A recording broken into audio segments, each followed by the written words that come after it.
Michal Horowitz, who's going to talk about forcing regularity properties and the axiom of choice. Thank you. Okay, so this talk is about a series of papers written together with Saron Shelach dealing with the interactions between forcing regularity properties and the axiom of choice. I will start by presenting some basic definitions and some well-known old results, and then I will move on to our new results. But first I would like to motivate this talk by two well-known results. The first, by Solovay, is saying that if there exists an inaccessible cardinal, then in a suitable forcing extension there is an inner model of ZF plus DC where all sets of reals are Lebesgue measurable and have the Baire property. The second result by Shelach is saying that ZF plus DC plus all sets of reals have the Baire property is equiconsistent with ZFC. I would like to present now a more general framework that will allow us to discuss regularity properties in terms of forcing notions. So let I be an ideal on the reals. A set of reals X is called I measurable if there exists a Borel set B such that X equals B modulo the ideal. And now let kappa be a cardinal and let Q be a forcing notion such that every condition in Q is a perfect subtree consisting of finite sequences of natural numbers and Q is ordered by reverse inclusion. Then we define the ideal IQ kappa as the closure under unions of size at most kappa of the following collection of sets, namely the sets that avoid the branches that go through a dense set of conditions in the forcing. I will just mention that here I'm using the Jerusalem notation for forcing, so Stronger and Birger are the same here. And by lim of Q, I mean the branches that go through Q. So those are the sets that avoid the branches that go through a dense set of conditions. So for example, when kappa is aleph 0 and Q is coin forcing, then we get the meager ideal. And when it is the random real forcing, then we get the null ideal. So we have a straightforward generalization of Lebesgue measurability and the Baire property. And now we can formulate a first version of our motivating problem. We would like to classify the Suslin CCC forcing notions according to the consistency strength of ZF plus DC plus all sets of reals are IQ kappa measurable, where kappa is either aleph 0 or aleph 1. I will just remind you that by Suslin I mean that the forcing notion is an analytic set, and so are the order relation and the incompatibility relation. And also, when kappa is aleph 1, then we also add the assertion that the ideal is non-trivial. So what do we know so far? So I mentioned the well-known results of Solovay and Shelach. Solovay used the Levy collapse of an inaccessible cardinal to aleph 1, while Shelach, in order to construct a forcing notion that has many automorphisms, he had to iterate the operation of amalgamation of forcing notions. But the problem is that CCC is not necessarily preserved under amalgamation, so Shelach had to isolate a stronger property to which he called sweetness, which is preserved under amalgamation, and it implies CCC. But the problem is that sweet forcing notions are quite hard to find, so we would like to get more examples of a similar result.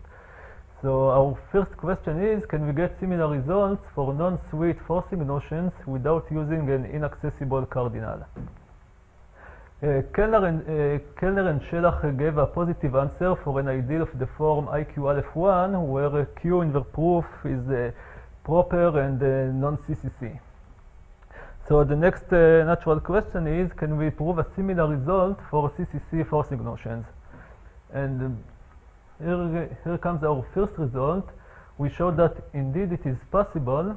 So we give a positive answer to the last question. More precisely, we show that there are Suslin CCC non-sweet forcing notions Q, for which ZF plus all sets of reals are IQ aleph 1 measurable is consistent relative to ZFC.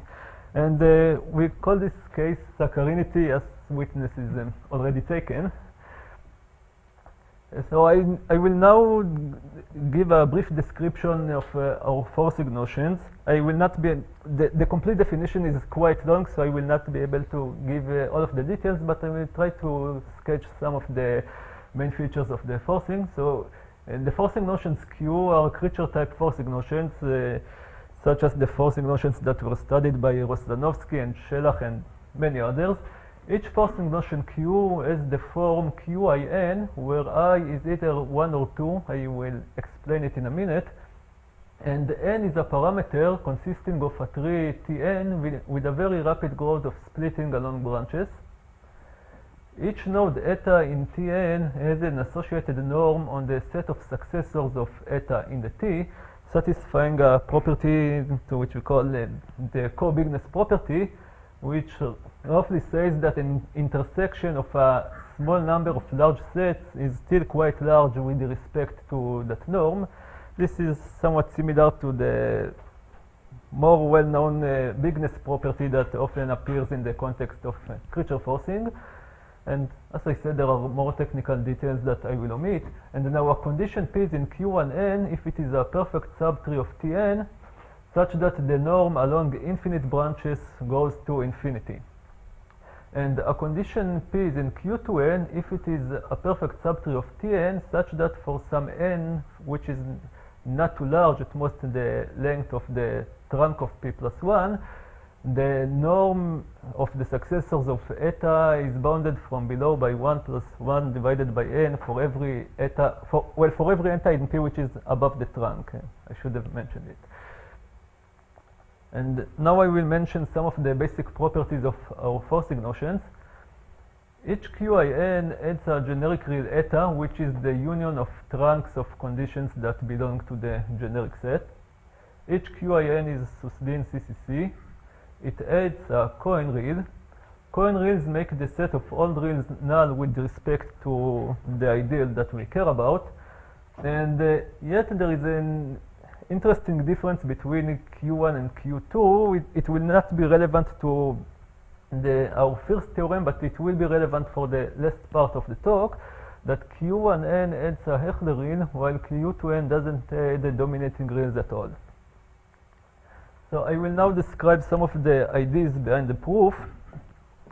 So the forcing notions QIN are in some sense that will be explained in the next slide. They are quite non-homogeneous, but we would still like to have a homogeneous forcing notion. So in some sense, we would like to iterate along a linear order that has many automorphisms.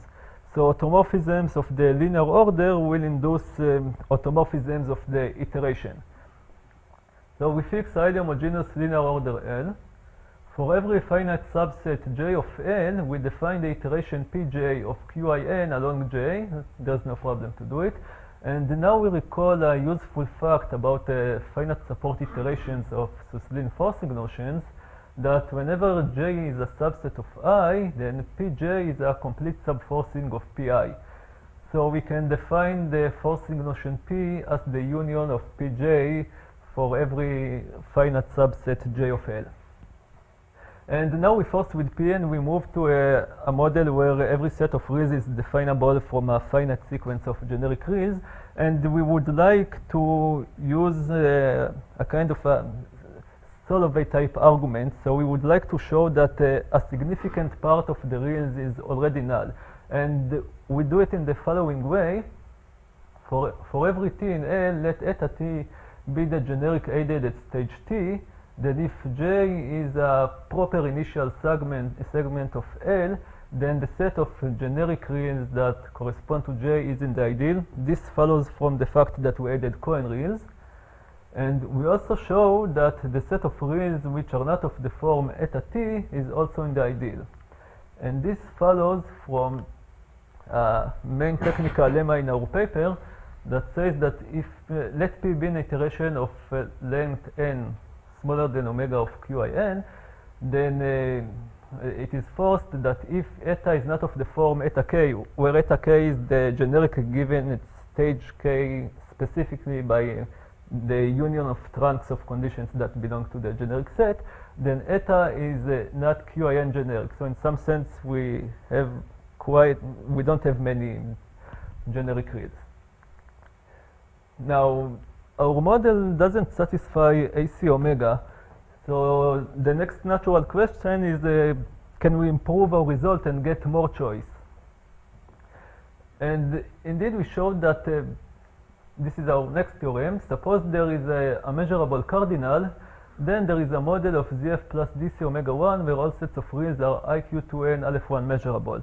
Now note that DC omega 1 implies the existence of non-Lebesgue measurable sets of reals, so we can't have something like that in a Solovay's model or in models of AD. The proof relies on further study of partial memory iterations. I will say more about it in the next slide. But now we are able to formulate a final version of our motivating problem. We would like to classify the Susdin CCC forcing notions according to the consistency strength of T plus all sets of reals are IQ kappa measurable, where kappa is either aleph 0 or aleph 1, and T is either ZF, ZF plus AC omega, ZF plus DC, or ZF plus DC omega 1. Now you might wonder what happens when we consider T equals ZFC. Well, for kappa equals aleph 0, of course, it is inconsistent, but what about kappa equals aleph 1? Well, in this case, we can prove that it is consistent relative to ZFC, that non-measurable sets exist, and we conjecture that it actually follows from ZFC whenever the ideal is non-trivial, but right now we don't know how to prove it. So I will try to describe some of the ideas behind the proof. So let kappa be a measurable cardinal and let D be a normal ultrafilter on kappa. Let L be a well-founded partial order of rank kappa such that for every alpha greater than 0 we have many automorphisms of L that only permute the alpha level of L, but we fix everything below it. And now we construct a partial memory iteration with finite support along L. Now what do I mean by a finite support iteration along a partial order?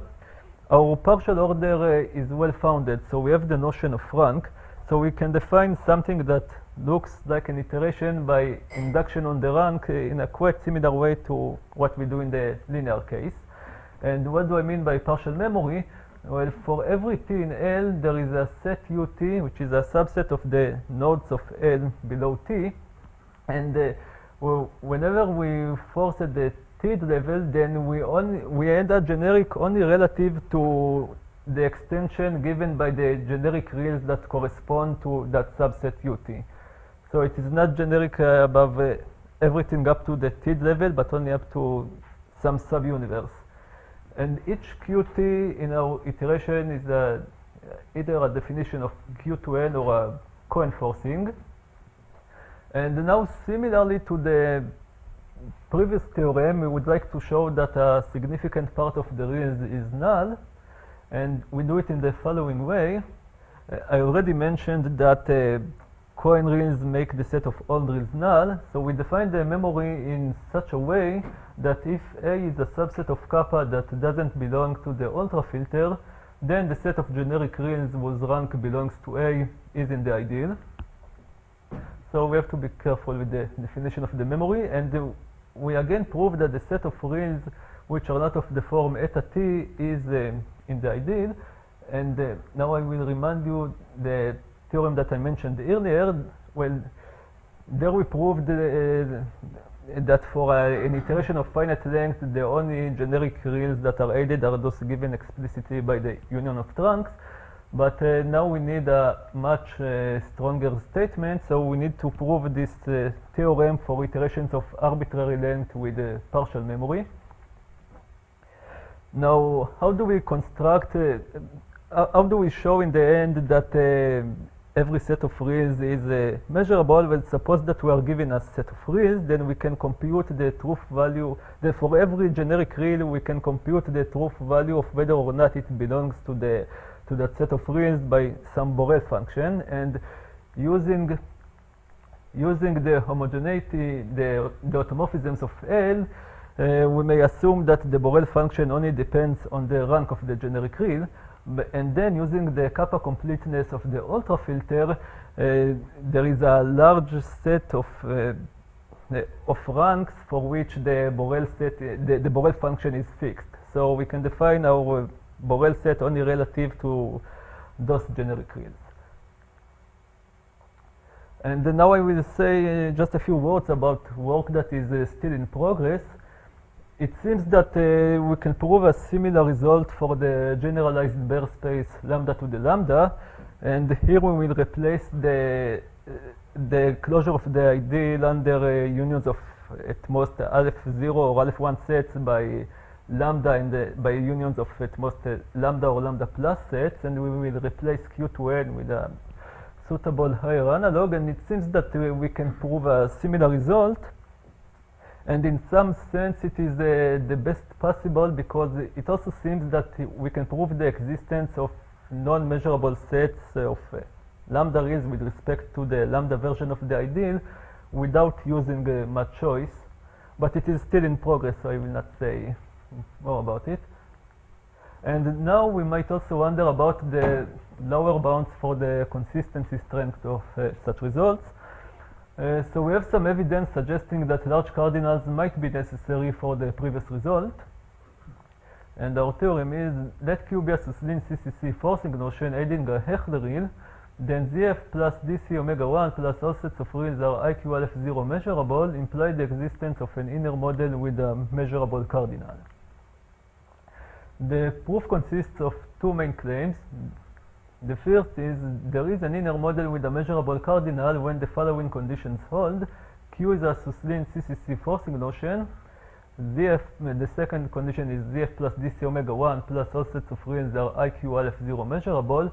And the third condition is that there is a sequence B alpha for alpha less than some lambda of sets from the ideal, such that the union does not belong to the ideal. So in order to get a relatively large lower bound for the consistency strength, whenever we have measurability and DC omega 1, it is enough to construct such a sequence. And we showed that assuming ZF plus DC omega 1, there is a sequence of sets B alpha for alpha less than α1 from ID α0, where D is Hechler forcing, such that the union, it should be the union for alpha less than α1, does not belong to the ideal. I will just mention that in the beginning of the talk I defined the ideal for forcing notions that consist of perfect trees, but there are also more general definitions of the ideal that also cover the case of Hechler forcing. So now an interesting question is, can we prove the above result for other Suslin CCC forcing notions? We conjecture that it should be true also for forcing notions that add a dominating real, but we don't know how to prove it yet. And now we end with two open problems. The first is to determine the exact consistency strength of the above results. And the second is, can we get an interesting classification of the Suslin CCC forcing notions by considering different versions of the axiom of choice? For example, Roslanovsky and Shelach studied what they called the sweet-sour dichotomy, where they classified the Suslin forcing notions according to whether they are more coin-like, to which they refer to as sweet, or whether they are more random-like, which is the sour case. So it's interesting to see if there are also interesting dividing lines when we consider stronger versions of the axiom of choice. And that would be all. So thank you.